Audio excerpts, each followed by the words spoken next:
Cyperus Papyrus, giant papyrus, the plant that every gardener wants, a specimen plant, a specimen that loves wet feet, always reaching for the sky. So, in the world, there are very few magical, mysterious, and plants with so much history. Cyperus Papyrus is a specimen plant that is structural, architectural, beautiful, different. It draws a lot of attraction to any type of gardener. It has a huge problem. It does not like getting cold. So all these gardeners in Toronto, New York, St. Louis, wherever it may be, they are so jealous of this plant because it's so hard to grow in cold climates. You have to take it indoors, you have to protect it, you have to do all kinds of things. So I want to give a quick rundown on this beauty. And it's native to Africa, Madagascar, and the Mediterranean. And it belongs to the sedge family. It's a reed-like swamp plant, and what that means is it likes to grow in really shallow waters, and anywhere it can keep its feet nice and wet for the whole year. Now, it grows up to 5 meters in these types of locations. It's hard pressed to get to 5 meters because you have to constantly have it wet and probably fertilize the daylights out of it to keep it to produce the height. In Ethiopia and Kenya, they have these lakes where it's 1,800 meters high, and this guy grows up to 9 meters. And these stems are, 2 hands together. That's how big these stems get. So a very, very interesting plant in terms of its history. The Egyptians have all kinds of hieroglyphs that have this mentioned. It was the first source of making paper, but this is not the species that was used to make paper. It was another subspecies, and it was completely wiped out. You could not find it in the Nile region anywhere. And in 1968, they found a couple of specimens that were randomly in nature, and they brought that variety back to life and promoted it quite strongly again, and it ended up surviving extinction and has a bit of a comeback now because it's very desired to make paper out of it. So this plant can be eaten. I think it's the roots they eat and a couple other parts. And what's really interesting about this plant is it does have leaves. People will say, well, it's a leafless plant, but it's not. This red part down here is considered their leaves. So this attractive red color here is actually the new growth that allows this to come up. But these are actually considered leaves, these nodes here that come up. Now, if you get into this papyrus being considered an invasive plant, yes, it is. But what it does is add so much to the location it grows invasively, and it is quite easily eradicated with manpower. So it can be taken away, but very few people are eradicating it because they just find it so attractive. It's lucky because it's so beautiful that nobody really wants to get rid of it. A lot of people are digging these out in the ditches in the middle of the United States, so swampy areas, Florida, and the coastlines where it's really wet and moist, and bringing it back to their gardens. So it has taken over quite a lot of areas in the US, South America, and many other places, simply because people will take a rhizome in their suitcase and take it with them and plant it in their garden. So this has spread through the world with suitcases, with planned cultivation, like where they take a whole bunch of these plants and bring them to garden centers and nurseries where they actually propagate them. This has a huge history, this plant, which makes it really interesting. I want to now get into the aspects of this plant, how it grows, what it does, how to maintain it, and all those things. So I want to talk about the maintenance of this guy. So it grows these really odd-looking dusters. Let's call them dusters, where you can dust your furniture with them. And on the tips, I have never been able to do this, but supposedly they grow nuts, which are the seeds. They fall off into a river. We have a river right here, so that's why it's doing so well. And they get transported by wind and water.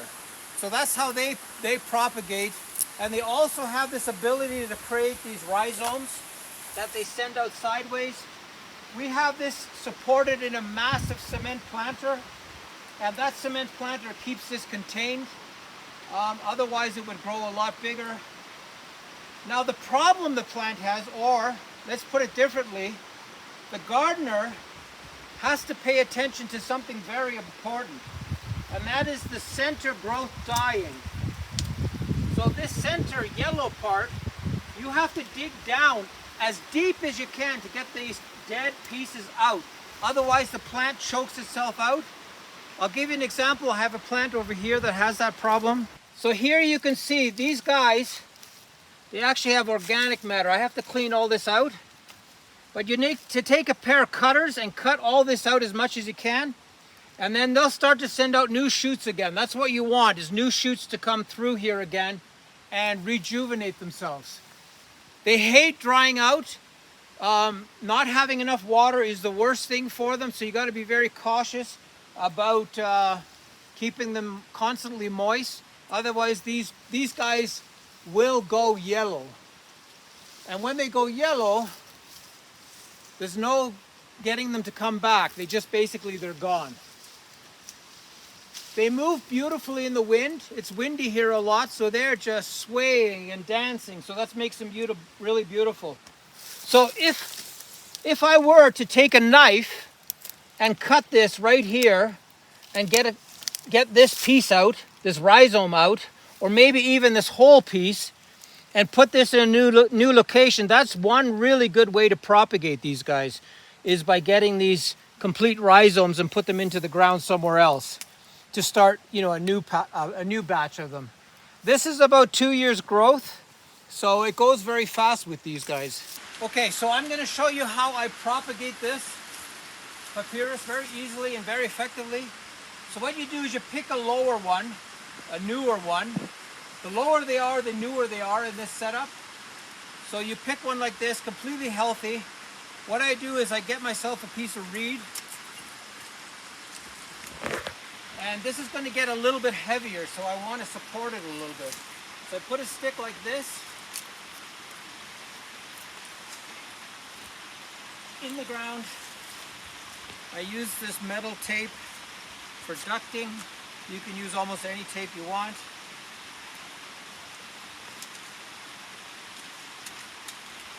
So I'm going to tie this piece temporarily here so it won't fall over.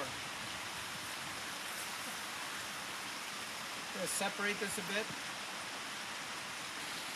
So what I do is I get myself a piece of duct tape and I create this little basket below this.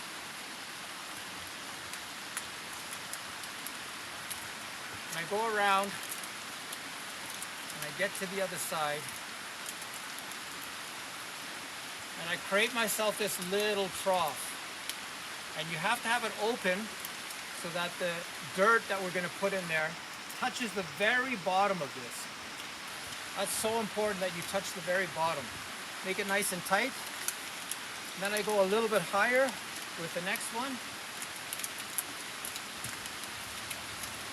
It's a bit unsightly while it's rooting, but so be it. Nice and tight at the bottom.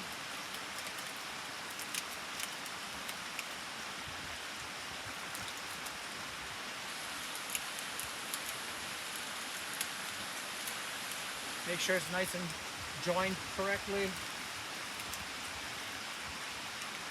Okay. I've got this shape complete.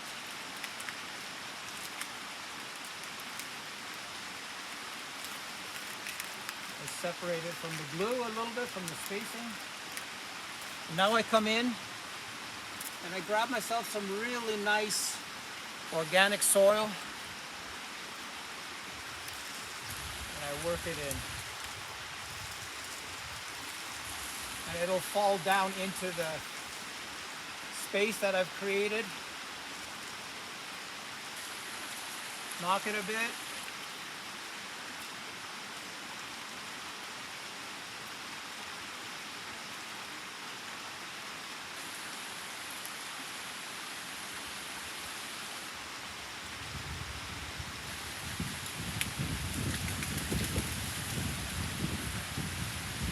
Okay. So then now you have to wait about, I would say, no more than 2 weeks. And this will send out roots in every direction. I'm going to put a little bit more soil.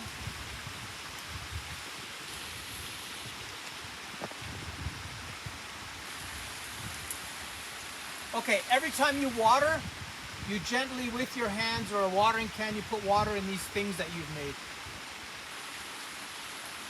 Not happy with this. There, that's better. Okay. So, make sure this is sort of like a shaded area. It's not like directly in the sunlight. That makes the propagation of these guys a lot easier.